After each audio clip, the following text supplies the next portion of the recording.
37 different puppeteers brought the Wendigo to life in just one scene of Until Dawn. That's more than were used for the creatures in The Thing, Alien, and Predator combined. That's just one of the incredible technical challenges this production faced. The original game featured 8 main characters with 256 possible endings. How do you compress that into a 2-hour linear film?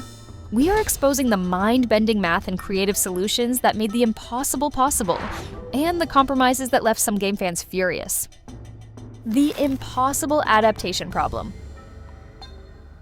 When we think about making a movie from a game like Until Dawn, we run into a big problem. The game has 256 different endings. How do you make just one movie from that? The writing team faced a puzzle that seemed impossible to solve. Early attempts to select a single true ending quickly backfired. While logical for traditional filmmaking, fans revolted at this approach. After all, Until Dawn's essence lay in player agency, choosing who lived and who died. Removing these choices betrayed the game's spirit. We had script pages scattered everywhere, recalls lead writer Maria Chen. Our story room looked like a crime scene investigation. The walls became tapestries of multicolored sticky notes, with red string creating a web between plot points, like detectives mapping a serial killer's pattern. Exhausted writers hunched over tables, searching for narrative connections amid the creative chaos. Most video game adaptations fail by abandoning what makes games special. Super Mario Bros., Doom, Assassin's Creed, these films borrowed characters but discarded the interactive joy. Until Dawn's magic was choice itself. Without it, what remained? The situation deteriorated until Sony executives delivered an ultimatum. We had a meeting in June where they told us we had 2 weeks to solve the story problem or they'd cancel everything, producer Tom Wilson revealed. The clock was ticking and solutions remained elusive. Salvation arrived in the form of David F. Sandberg.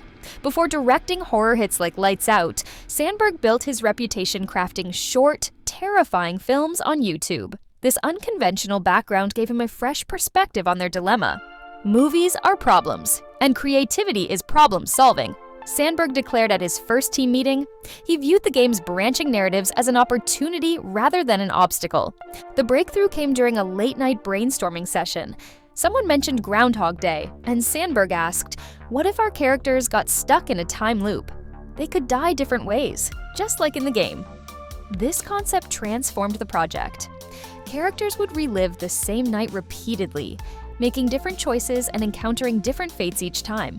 This elegant solution preserved the game's multiple death scenes while maintaining a coherent narrative. When David pitched the time loop concept, we knew we were saved, said Chen.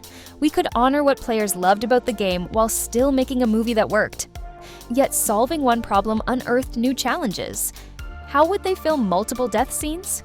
How could each loop remain distinctive? And how would they create the monsters responsible for these gruesome demises? Practical effects in a digital age. Bringing the monsters to life became the next major challenge. In the original game, the Wendigos were just computer creations made of pixels and code, but Sandberg had a different vision. He wanted to build real, physical monsters that could actually interact with the actors. This decision wasn't just an artistic choice, it was rooted in his deep belief that horror works best when it feels real and solid.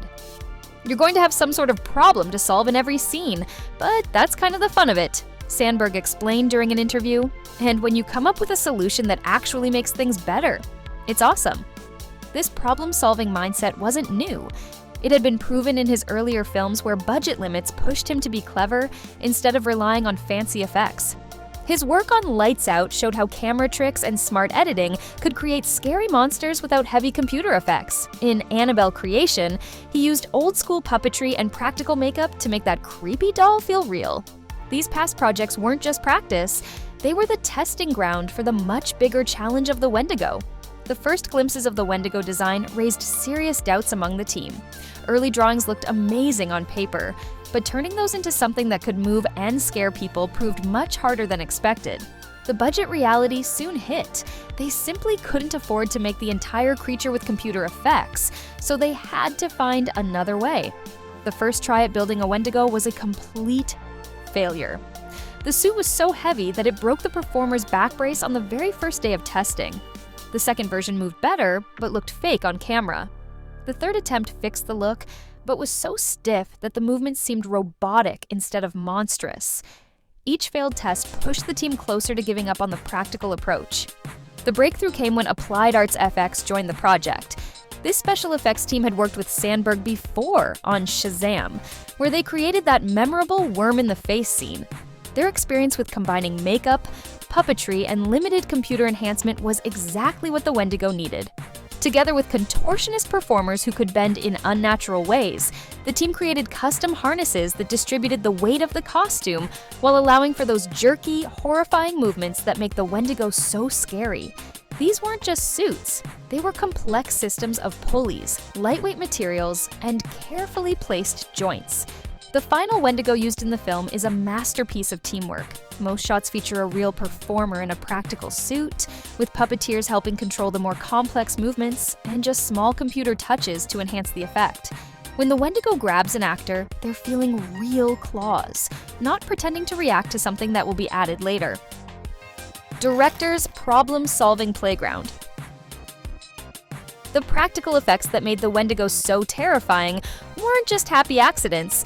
They stemmed from David F. Sandberg's unique problem-solving style. Before commanding Hollywood budgets, Sandberg learned to craft monsters using household items and clever camera tricks. As Pony Smasher online, he created horror shorts with his wife Lotta Lawston as his only cast and crew.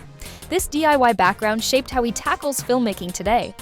On the Until Dawn set, he didn't just direct, he got hands-on with equipment. In one striking moment, crew members watched as Sandberg personally operated a special rig camera for a complex death scene, showing his team exactly how he wanted the shot framed. Sandberg's whiteboard became famous among the crew. Each morning, they'd find new diagrams showing solutions to shots that seemed impossible the day before. For a scene where a character falls through rotting floorboards, budget limits meant they couldn't build a full collapsing set. Instead, Sandberg's whiteboard showed a clever mix of practical floor sections, hidden cuts, and a stunt performer on wires, all mapped out in his precise drawings. What makes Sandberg's approach special is partly tied to his atypical autism diagnosis. "I need to know how my brain works to improve problem areas or work around them," he has explained. This self-awareness gives him a distinct visual problem-solving approach. While some directors might see insurmountable obstacles, Sandberg sees puzzles waiting to be solved. One of the film's most shocking moments comes when a character's face gets repeatedly smashed against a wall. Rather than relying on computer effects, Sandberg created the illusion using an old magician's mirror trick, practical makeup, and precise camera angles. The result feels raw and real, exactly what he wanted. Sandberg's focus extends beyond just solving technical problems. He stresses that your vision is secondary to the viewer's experience. This philosophy guided him through test screenings, where he watched how audiences reacted to each scare. When a jump scare fell flat, he would adjust timing or sound design until it hit just right. Working with his team to create a face-melting effect, Sandberg showed them clips from his early zero-budget shorts. "This is how we did it when we had nothing," he explained, while demonstrating a simple but effective technique using household materials. The crew adapted his approach using higher quality materials, but keeping the same practical foundation. With Until Dawn, it's clear this isn't just another game adaptation. By tackling the source material's complexity head-on, Sandberg and his team have created something truly special. Nearly a decade after the game first scared players, the film arrives with fresh perspective. Rather than simply recreating the game experience, Sandberg recognized that would be a cut-down, non-interactive version that wouldn't be the same thing. Recent game adaptations have shown mixed results, but with a director skilled in horror and a creative approach to the narrative challenges, Until Dawn might finally break the video game curse that has plagued Hollywood for years. Let us know your thoughts on Until Dawn in the comments. Do you want to see more video game adaptations like this in the future? Like and subscribe for more from us at Movies Unbound. See you next time!